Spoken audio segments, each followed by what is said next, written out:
ብዙ ጊዜ ለመለወጥ እናቅዳለን። ለምን አይሳካልን ነው? አሁን በለመድነው ኃጢአት ሁሉ መላሰን እንወድቅበታለን።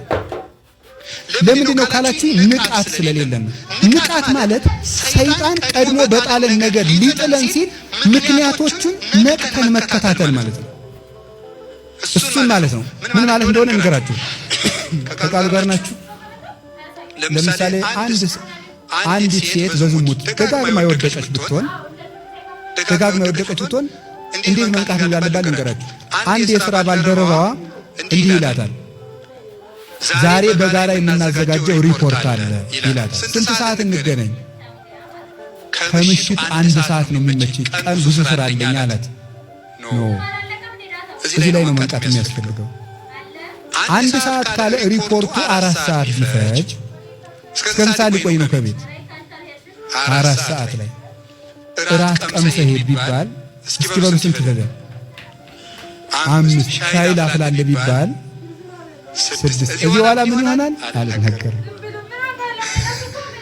መንቃት ማለት ነው መጀመሪያ ነገሮቹ ነገር ሊጀምሩ ሲሉ መከታተል። መጀመሪያ ምክንያቶቹን ነው። ተአቀብ እምንውሳት ከመይትደቅ በአብያት በታላላቆቹ እንዳትወርቅ መጀመሪያ ከጥቃቅኑ ተጠንቀቅ ይላል መጽሐፈ መነኮሳት። እና መጠንቀቅ ማለት መጀመሪያ በለመድነው ነገር የሚከፍታቸውን በሮች ሰይጣንን እነሱን ነው ማየት። ኃጢአቱ ከደረሰ በኋላ ከመታገል መጀመሪያ ሊመጣ ሲል በር መዝጋት ነው። መንቃት ማለት ይሄ ነው። አላችሁን? ሌላው መትጋት ማለት ማዘውተር ማለት ነው። እስኪ ማዘውተር በሉ፣ ማዘውተር በሉ።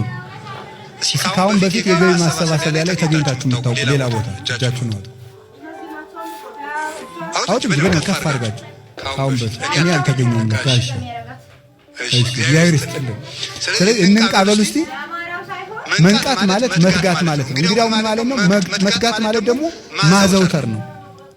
እስኪ አንድ ጥያቄ ልጠይቃችሁ። ወታደር ስፖርት ይሰራል። 5 ዓመት ስፖርት ሰርቶ 15 ዓመት ቢተኛ ወታደር መሆን ይችላል አይችልም? ስፖርት 4 ቀን ሰርታችሁ ብትሰሩት ብትተውት ነው ስትራፖ ነው የሚሆነው።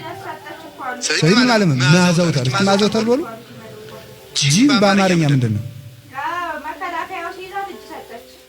አካል እንቅስቃሴ ማለት ነው አይደል? ፍቹ ኮንቴክስቹዋል ነው ወይስ ቃል በቃል ነው?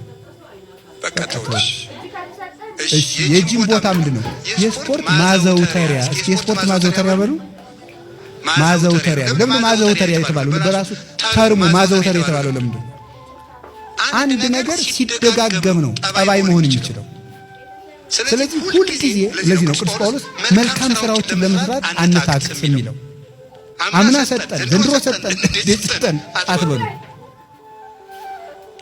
እስኪ አምና በሉ፣ አምና በላሁ በሉ፣ የዛሬ 10 ዓመት በላሁ በሉ፣ የዛሬ 20 ዓመት በላሁ በሉ፣ የዛሬ 30 ዓመት በላሁ።